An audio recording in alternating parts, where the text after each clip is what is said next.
मेरठ जनपद में कोचिंग संस्थानों और लाइब्रेरी के खिलाफ चल रही प्रशासनिक कार्यवाही को लेकर कोचिंग संचालकों और शिक्षकों में नाराजगी देखने को मिल रही है। इसी क्रम में कोचिंग संचालकों ने कमिश्नर को ज्ञापन सौंपकर कार्यवाही की मौजूदा प्रक्रिया पर सवाल उठाए और इसे एक तरफा तथा अन्यायपूर्ण बताया है।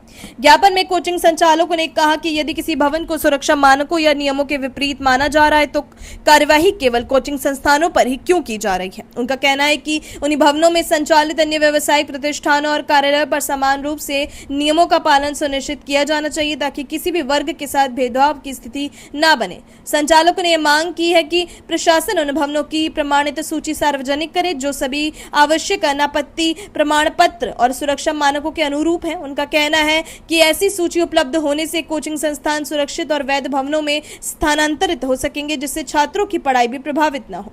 कोचिंग संचालकों का तर्क है कि प्रशासन की कार्यवाही से न केवल संस्थानों का संचालन प्रभावित हो रहा है बल्कि हजारों छात्रों की पढ़ाई पर भी असर पड़ सकता है। उन्होंने मांग किया कि किसी भी कार्यवाही से पहले सभी पक्षों की स्थिति का समान रूप से मूल्यांकन किया जाए और नियमों का एक समान रूप से पालन सुनिश्चित किया जाए।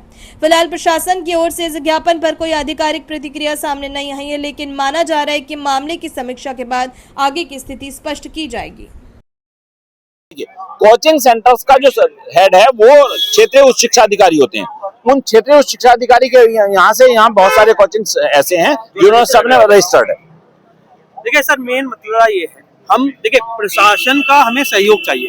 हम ये नहीं चाहते हैं कि बिल्कुल कोचिंग एकदम से बंद हो जाए। हम ये चाहते हैं कि हमें कुछ वक्त दिया जाए और जो मेन मुद्दा है वो है फायर सेफ्टी। अगर कोई कोचिंग फायर सेफ्टी में सारी चीजें मतलब हम जो भी बेसिक चीजें हैं अगर हम पूरी करते हैं और जो फायर वाले लोग हैं उन्हें ये लगता है कि ये बिल्डिंग संचालन के लिए सुरक्षित है तो वहाँ कम से कम हमारे कोचिंग जो है वो रन होने चाहिए। क्योंकि बच्चों के जो एग्जाम आ रहे हैं सर, अगर हम उन्हें पढ़ाएंगे नहीं तो वो बच्चे कैसे एग्जाम देंगे। आपको पता है कंपटीशन के दौर में एक बच्चा एक नंबर से कई हजार कई लाख रैंक पीछे हो जाता है। तो सर हमें उन्हें भी ध्यान में रखता है। माता पिता भी परेशान हो रहे हैं, बच्चे भी परेशान हो रहे हैं। तो एकदम से सर सील ना किया जाए, हमें कुछ वक्त दिया जाए, हम उनके पैरामीटर पूरे करने के लिए तैयार हैं। हमारा संरक्षक मवाना कोचिंग संघ हमारा कार्य क्षेत्र पूरे उत्तर प्रदेश है। आज कमिश्नर साहब से मिलने आए हैं। मिलने का सबसे बड़ा उद्देश्य यह है जो ताबड़तोड़ सीलिंग कोचिंग सेंटर्स पे और कोचिंग जो इंस्टीट्यूट्स हैं उन पे की जा रही है, उन सारी चीजों की मांग को लेकर हम लोग यहाँ आए हैं। सबसे पहली बात पे हमारी पहली मांग ये है कि जिन कोचिंग सेंटर्स को आप सील कर रहे हैं हम उनमें हमारे पैरामीटर्स चेंज करने हो तो कैसे करें। सबसे पहले है कि जो अग्निशमन वाला जो एनओसी का कार्य है वो हमें बताएं कि क्या क्या चीजें पूरी करके हम बच्चों को पढ़ा सकते हैं। फिलहाल कोचिंग खुले रहे हैं, जो चेंजेस करने हैं वो चेंजेस हम लोग कर लें ताकि बच्चों का भी नुकसान ना हो और हमारे कोचिंग सेंटर्स भी चलते रहें और जो कमियां हैं वो भी पूरी कर ली जाएं। लेकिन इन सारी चीजों को ध्यान हटाते हुए सीधे सीलिंग का प्रोसेस किया जा रहा है जो छात्रों के और टीचर्स के दोनों के लिए उत्पीड़नात्मक रवैया है। इस रवैये के खिलाफ ही मिलने के लिए हम लोग कमिश्नर साहब के पास आए हैं कि कमिश्नर साहब कुछ समझेंगे और हमें इस चीज में राहत देंगे। देखिए मेरा नाम निशा कन्वर है और मैं सभी बागपत रोड से वालों की तरफ से आई हूँ। यहाँ पे हमारा सबसे पहला पॉइंट ये है कि हमें कोई प्री नोटिस नहीं दिया गया। 15 दिन का, कोई 1 महीने या 2 महीने का नोटिस नहीं दिया गया कि आपके यहाँ पे ये मानक वीक हैं तो हमें देना चाहिए था। इन्हें डायरेक्ट आए और सील करके चले गए। हमें इतना भी टाइम नहीं दिया कि हम अपने सामान को भी इकट्ठा करके बाहर निकाल पाते।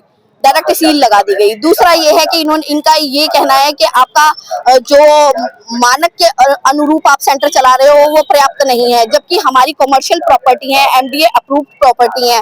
बट इन्होंने नया मुद्दा उठा दिया है कि एजुकेशनल लैंड होनी चाहिए।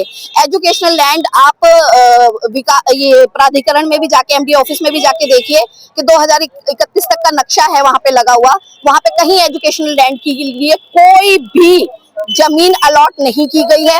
तो मतलब हम क्या करें, 31 तक बैठ जाएं आराम से, 31 के बाद अपने सेंटरों का संचालन करें। और छोटे उद्यमी कईयों ने हैं वो रेंट पे रह रहे हैं, बट जिन्होंने अपनी सारी जमा पूंजी उन्हीं सेंटरों पे लगा दी है, शॉप खरीद ली है, वो क्या करेंगे? वो कौन सी कमर्शियल प्रॉपर्टी छोड़ के अब एजुकेशनल साइड में जाएंगे। प्रशासन द्वारा रजिस्ट्रेशन की डिमांड करी जा रही है, आप लोगों के पास है? हाँ, रजिस्ट्रेशन है, काफी सेंटरों के पास हैं एटलीस्ट फायर एनओसी के। हमने बोला इसके लिए हमें समय दिया जाए, हम करेंगे, इनके सारे मानक पूरे करेंगे, फायर विद्युत सब पूरा करेंगे, पर हमें उसके लिए टाइम तो दिया जाए। सर एक सेकंड, मैं अभी बोलना चाहूंगा। अपनी राय कमेंट में जरूर बताइए और ऐसी ही बड़ी खबरों के लिए रॉयल बुलेटिन को लाइक, शेयर और सब्सक्राइब करना न भूलें।